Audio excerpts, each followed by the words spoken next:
On behalf of the University of Pennsylvania Law School, we are delighted to host Gulser Corat with us.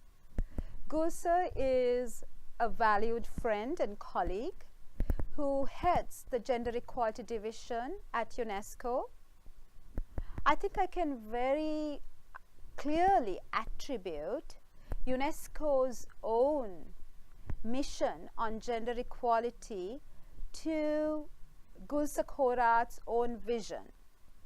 In 2007, when Gulser Corat joined UNESCO, she strove to ensure that UNESCO's priorities, and the two major priorities include gender equality.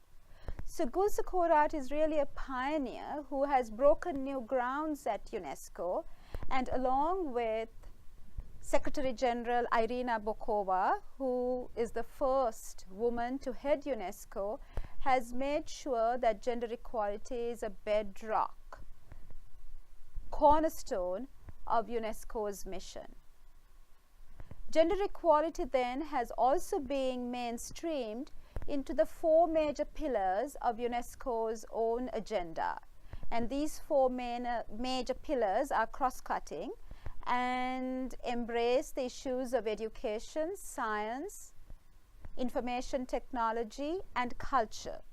And gender equality is an integral part of these four pillars.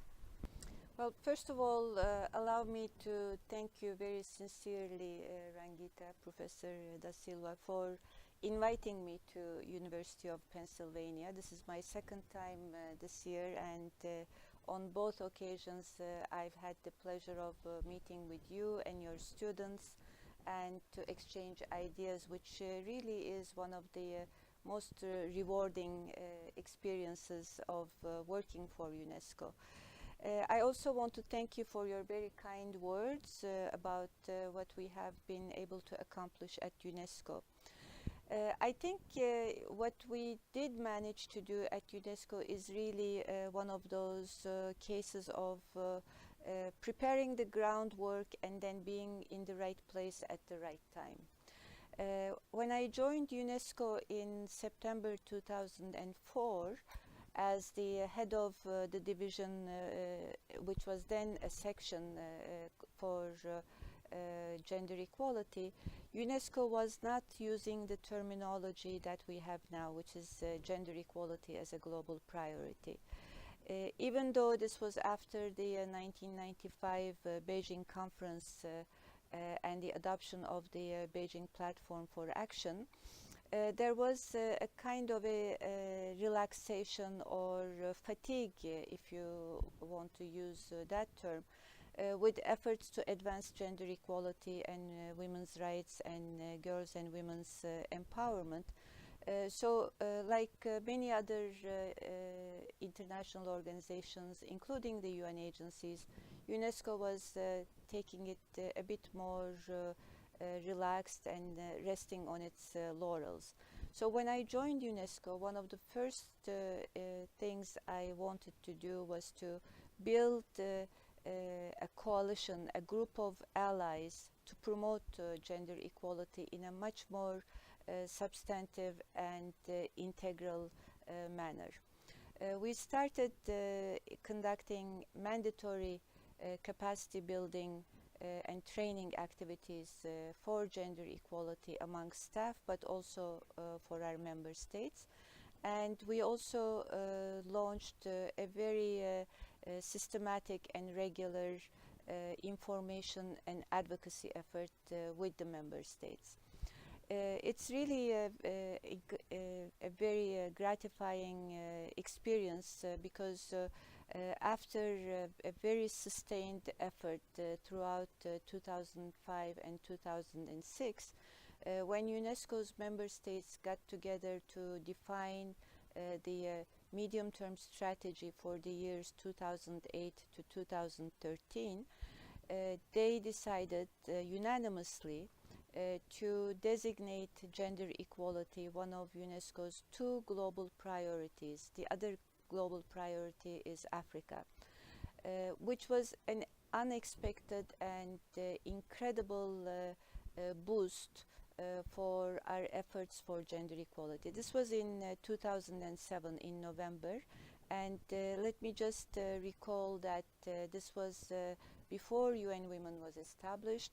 This was before there was this accelerated effort to promote gender equality within the UN system.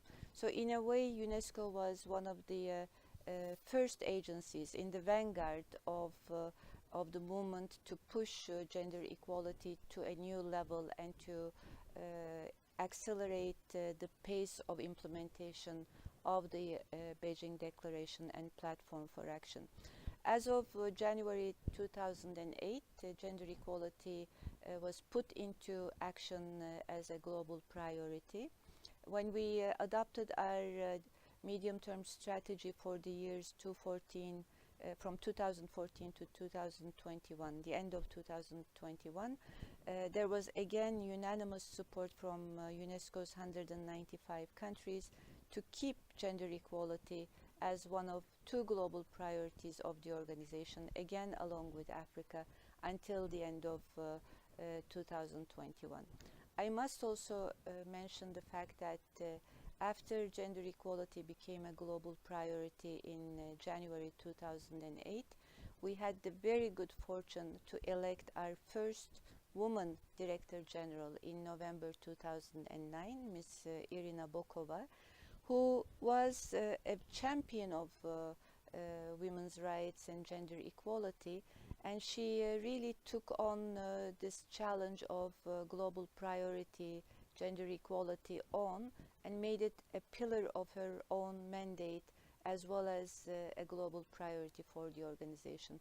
So we got very lucky that we had done the work to make gender equality important in UNESCO's strategic plan of action, but we also ended up with a Director General, the first woman Director General of UNESCO, who took this on as a personal objective and pushed it to the next level. Thank you for that reflective analysis of the span of years that helped to build gender equality at UNESCO as a cardinal strategic mission and a charge for UNESCO, which has helped regions and the 195 countries, the member states of UNESCO, to really embrace gender equality as one of the core areas in the 4 domain areas that UNESCO works on, that is education, culture, science, and ICT. And I want to dig deep into 2 specific areas, that's education and culture, because those are, I think, 2 of the priority areas that really impact, though all these areas are cross-cutting. I think culture and education have, I think, great importance when it comes to women's empowerment. And I want to look at what's happening right now in the world, starting from, I think, the last 20 years. We have seen that there is a war against girls' education, and that has escalated in a time and age of terror. We live in a time of global crisis, and violent extremism is escalating, and there seems to be an attack against girls' education as a tool of terror, as a weapon of war. And as you know very well, it was the global women's human rights movement that really mobilized attention on the issues of violence and sexual violence in conflict as a tool of war and as a crime against humanity. I think that the time has now come for us, for UNESCO, to really mobilize attention on the ways in which the girl child's education has become a weapon of war. The girl child's education has been sacrificed at the altar of war, and girls traveling to school have been targets in the war. They are in the front lines of attack. It is now more dangerous to be a girl child traveling to school than even a soldier in the front lines of war. So do you think that the time is right now to mobilize attention for a UN Security Council resolution on the protection of the girl child's education in times of war? You know, very recently, addressing the UN Security Council Resolution 2242, which is the latest Security Council resolution in the panoply of resolutions that were passed on women, peace and security after UN Security Council Resolution 1325. Last year, the UN Secretary General Ban Ki-moon declared, at a time when armed extremist groups place the subordination of women at the top of their agenda, we must place women's leadership and the protection of women's rights at the top of ours. So in the protection of women's rights, at the top of that agenda is the protection of the girl child's right to education. So how do we make that a priority, Gulser? Well, thank you, Rangita, for this very thoughtful comment and proposal. Very interesting proposal to make the right of the girl child to education an issue for the Security Council to reflect on. In fact, when you look at some of the existing international agreements, we see that the right to education is part of the human rights agenda. It's part of the Beijing Platform for Action agenda. It's part of the Convention on the Elimination of All Forms of Discrimination Against Women. In fact, paragraph 10 of CEDAW is precisely on the right to education for girls and women, which is one of the very few international legally binding instruments that we have in the area of women's rights. Women's and girls' rights. UNESCO also has a convention on the right to education, which we monitor and report on regularly. But you are absolutely correct in identifying a very important issue. Even though education is a basic human right, and even though this right is protected under several existing frameworks, legal, national and international frameworks, it is not a right that is enforced equally in all corners of the world. There are increasingly more and more areas around the world where this right is not possible to exercise for different reasons, for reasons that have to do with economic factors, that have to do with security issues, that have to do with other issues that relate to distance, language, and the like. So UNESCO is really doing all it can in terms of advocating for girls and women's right to education. In fact, when the 2030 agenda was adopted in New York in 2005, one of the first statements from UNESCO and from our Director General was that the face that should represent Agenda 2030 is the face of a 12, 13-year-old girl, because what we will measure our success in terms of implementing this agenda is what will happen to this girl in the next 15 years. What we try to do in terms of pushing forward this very important objective, girls and women's education, is to come up with programs that focus on girls' education, in addition to mainstreaming gender equality considerations in all our education programs. We do undertake what we call gender-specific programming in areas where we feel there are very serious structural inequalities, very serious systemic inequalities, and girls' education is one of them. Despite the fact that the international community and national governments made a lot of progress in increasing access to education under the Millennium Development Agenda, when we look at data and analysis of that data, which is mostly done by UNESCO through its global education monitoring reports, we see that there are still millions of children who are of school age but who are out of school. This is especially serious in secondary and tertiary levels. At the primary level, we have 2/3 of the countries for which we have data available, showing that gender parity has been achieved at the primary level. But when you look at secondary level, we see that only 1/3 of the countries for which data is available, we have gender parity at secondary level. Of course, not having gender parity at secondary level also means that the tertiary level is a lost battle. So we are developing programs to improve secondary level retention. First of all, transition from primary to secondary, but also retention throughout the secondary level for girls. So we have a global partnership for girls and women's education, which we launched in 2011, in May 2011, under Ms. Bokova, which was also an initiative that was supported by Ban Ki-moon, the Secretary General of the UN, as well as several world leaders, political leaders, including the then the Secretary of State, Ms. Hillary Clinton, who came to UNESCO for the launch of this initiative.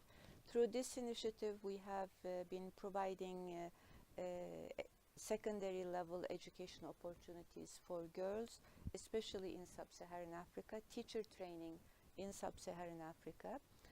More recently, in 2015, we launched another program for girls' education in secondary level with the UN Women, the UNFPA, and technical assistance from the World Bank. It's a program called Empowering Adolescent Girls and Young Women Through Education.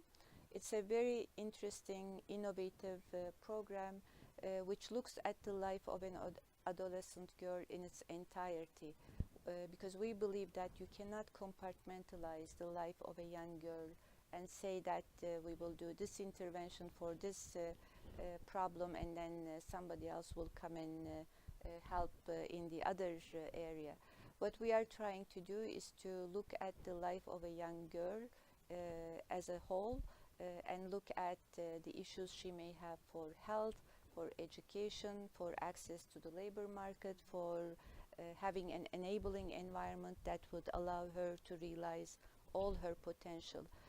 So we already have funding for this program from the government of Korea, KOICA, the development agency of South Korea, to start this program in 3 countries in Africa and Asia. So I think it's really important to focus on girls' education, women's literacy, because we still have around 758, I believe is the last count, adult in the world who are illiterate. 2/3 of this 700 and plus million group are women, and the really alarming fact is that this percentage has not changed in the last 20 years, despite all the literacy programs that have been planned and implemented. So girls' education, women's literacy are very, very important areas of work that we really need to focus on. And I welcome your suggestion for some UN level action, including the involvement of the Security Council. But you know, those resolutions are proposed by member states. So I hope that there will be an effort on the part of the member states, advocacy from academia and from women's groups, so that we can have more specific action in those areas. Thank you. Thank you, Gulser. So in addressing the gender gap in tertiary education, I think one of the ways in which we need to address this, as you say, is in a very holistic manner, that the right to education does not exist in isolation of other rights. And it also has to be addressed in the milieu of the devaluation of the girl child. And how do we change the culture of the devaluation of the girl child? How do we address and combat the stereotypes that really undermine the girl child's access to education and retention in schools? How do we change the minds and the hearts of the community so that the girl child's education becomes a priority as a public good for the community and becomes an important economic, social, cultural value for the family? And there is data, evidence-based research to show that in villages in India where women lead the panchayat, the village councils, that there is a greater retention of girls in schools because the fathers of these girls believe more in their daughters and their daughters' potential because of the visibility of women's leadership. So as you mentioned, this has to be seen as an inextricably intersecting area that has to be nurtured and has to be advanced within that holistic rights framework where we see women's access to resources, economic, social, as well as cultural resources. Women's access to political participation is advanced at the same time as girls' education. So on that point, I want you to reflect a little bit on this other major pillar of UNESCO's, and I think it's one of the most important pillars or the bedrock of UNESCO's mission from its founding is the pillar of culture, and how culture has recently in the SDGs, the Sustainable Development Goals, because of the efforts of your Director General Irina Bokova, has made sure that culture is now a part of developmental policies. And as Irina Bokova said, there cannot be sustainable development without the flourishing of culture. So we see that culture is an important tool in girls' education, but we also see that it could be a double-edged sword, that sometimes culture collides with the rights of the girl child. And we see that cultural and traditional practices such as early child marriage, cultural practices that undermine girls' right to health. Girls are often the last in line for food. Girls are last in line for health and other economic resources because of cultural and traditional practices that devalue girls.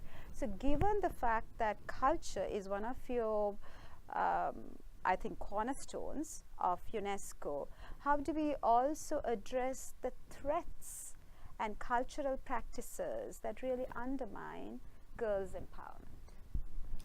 Thank you, Rangita, for this very important question. I have to tell you that when we started UNESCO's mandatory capacity development and training program on gender equality back in September 2005, exactly 1 year after my arrival at UNESCO, we had a very big opening session to launch the program.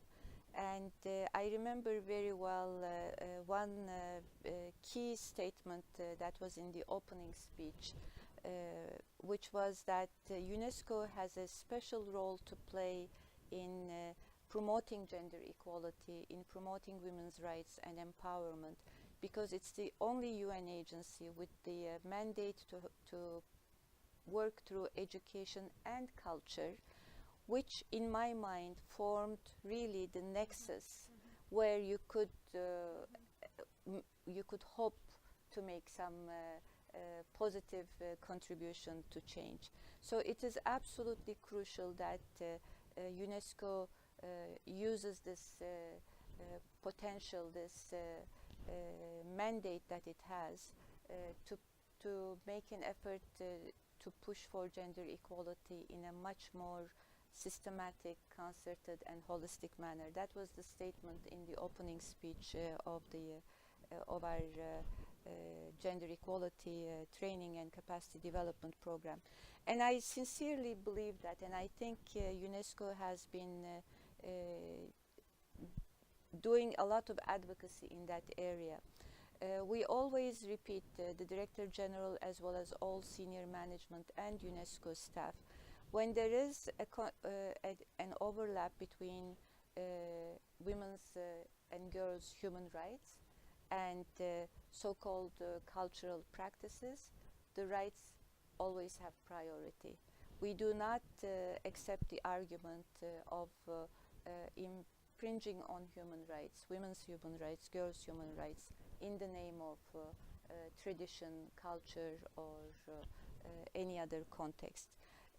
So it is true that in times of crisis, in times of change, girls' and women's rights are usually seen as yielding rights.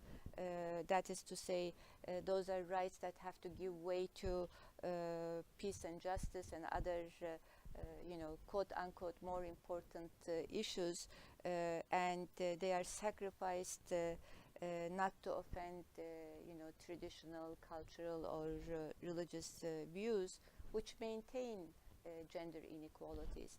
But UNESCO does not subscribe to that viewpoint. We fight and advocate for girls' and women's rights under any circumstances and under in any context.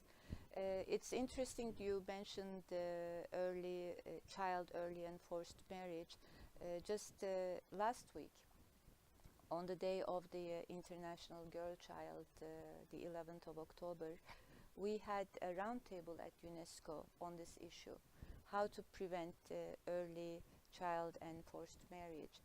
And what was really remarkable was that this roundtable that we organized in collaboration with the delegation of Canada to UNESCO, it brought together representatives, ambassadors of countries where this practice is quite prevalent. And it was really heartwarming and very encouraging for us to see the advocacy from the ambassadors of these countries where this practice continues under the excuse of tradition, culture, or religious belief systems, where they made a case to stop this practice because not only is it an affront to girls' human rights, but it is also a public health issue. It's an education issue. It's a development issue. It's a sustainable development issue. So when you sacrifice millions of young girls, deprive them of their right to education, of their right to self-realization, self-actualization, you are depriving the whole community, the whole society of that human capital. And this is seen as a social justice issue, but also an economic issue, as you rightly pointed out.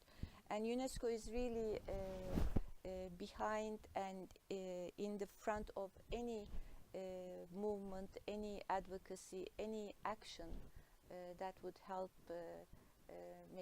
ensure girls' and women's rights to education. And we are doing that not only in our words, but also in our deeds. Wonderful. And for the first time, the Sustainable Development Goals in Goal 5 articulates the ways in which culture and traditions that allow for the subordination of women, either through cultural practices such as early, forced, and early and forced marriage, the ways in which they need to be combated. So I think UNESCO's work with the SDGs has really played an important role as an advocate, as a thought leader in shaping the SDGs and the ways in which the SDGs will now evolve into practice. My last question to you, Gulser, is now that we are at the cusp of a new Secretary General at the United Nations, Secretary General Guterres will take office in early 2017. What are your recommendations to the Secretary General on ways in which he can advance gender equality and women's empowerment at the United Nations as well as around the world? You had mentioned to me that UNESCO was one of the few UN entities to really embrace the platform of 50-50 at UNESCO. 50% of women in decision making, and to have a timeline which really helps to not only hold UNESCO accountable, but also provides a model for other UN entities. So you have made 50-50, 50% of women in high-level decision-making and UNESCO a reality. So it's important for the next Secretary General to make that into one of his own missions at the UN, but also to make sure that gender equality and women's empowerment is one of his bedrock strategic missions going forward. Well, thank you, Rangita. I don't know if I should say something publicly as a UN official, but since this is an academic discussion within the framework of your work on women's rights and law, I will speak as a private citizen, perhaps using my experience at UNESCO and in other fora as the background. I think what is really important for the new Secretary General is to acknowledge and clearly state advancing gender equality and women's rights and empowerment as a pillar of his mandate. Looking at what happened at UNESCO, making that public declaration really puts the onus on the organization and on the person to show concrete progress in that area. So I would really encourage the Secretary General to acknowledge this as a pillar of his mandate, just like Ms. Bokova did, because when the declaration, when the commitment comes from the very top, it has invaluable contribution to making it a public objective. Then the other important element is making sure that there is very, very strong and concrete accountability. Without accountability, it's everybody's business and it's nobody's business. So it's really important to make sure that accountability for gender equality commitments of the UN system as a whole is very well established and strengthened. What we did at UNESCO, again, is to make gender equality a very significant evaluation criteria for performance assessment of the senior management. So when you are put on the spot to show what you did as example of your leadership, it really helps push the point. I think you mentioned 50-50. Women's representation and women's leadership is still very much lagging behind in every area. And it's also the case from what I read in the press recently. It's also the case in the UN Secretariat. As you mentioned, we did make 50-50 balance in leadership in decision-making levels at UNESCO. One of the priorities of our human resources action plan to achieve gender balance in the Secretariat.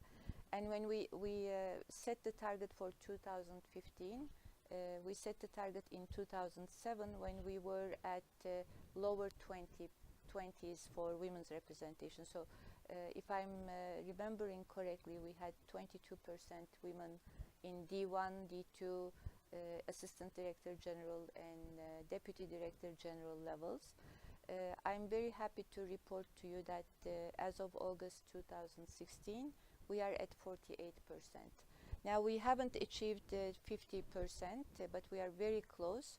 And the reasons for not having achieved it have to do with the fact that we had an unexpected financial situation at UNESCO, which started in 2011, which meant that we couldn't go ahead with many of the planned recruitments and promotions. So it really put some obstacles on the way to achieving gender parity in the Secretariat. But again, as you mentioned, we are very close to it despite some of the mitigating circumstances. So leadership is important and gender parity is important. I'm not saying that when you have women, all of them will advocate for gender equality or will work to advance the agenda. But we also know from evidence that it is important to have a critical mass. And the critical mass is, even though it's 30-35%, of course, having 50% is only fair. Now, I think resources are really critical. And not only allocating financial resources and human resources, but also tracking those resources, so there is accountability. We were talking about Women, Peace and Security agenda, which is one of the highlights of UN action in terms of getting a gender equality perspective integrated. But when I look at the allocation of resources, I see that only 2% of funding available for peace and security is allocated to women, peace and security. So financial resources, allocating them and tracking them to make sure that they are used in the way that they were intended are very critical. And this is one area where we still have serious problems in terms of matching words with action when it comes to gender equality, promoting gender equality, promoting women's rights. There are a lot of commitments, verbal commitments, but when it comes to putting the money where we say it should be, there's a gap between words and action. So I think these are some of the areas I would identify as requiring urgent and very decisive action at the UN level, but also at other levels, because one of the important things about Agenda 2030, it's a country-driven agenda, and it's an agenda which does not differentiate between developed and developing, the North and the South. It's an agenda for everybody, and it's an agenda that has to be driven by national governments and by countries themselves. So this is something that needs to be looked at by each and every member state of the UN that signed on onto this agenda. So these are really very wise recommendations for the new Secretary General, but also to state parties who have signed on to the SDG. So the work of the Secretary General can go forward if the states parties of the United Nations also support gender equality and the sustainable development goals. So I think the ways in which you framed it as being this kind of confluence of interest by the highest level leadership at the United Nations, but also by leaders of states parties is a very important and pivotal recommendation. Thank you very much, Gulser, for your contributions to UNESCO and to gender equality around the world. We want to congratulate you on your service to UNESCO and for women of the world, and we want to thank you for your insights and for your visit to the University of Pennsylvania Law School. Thank you.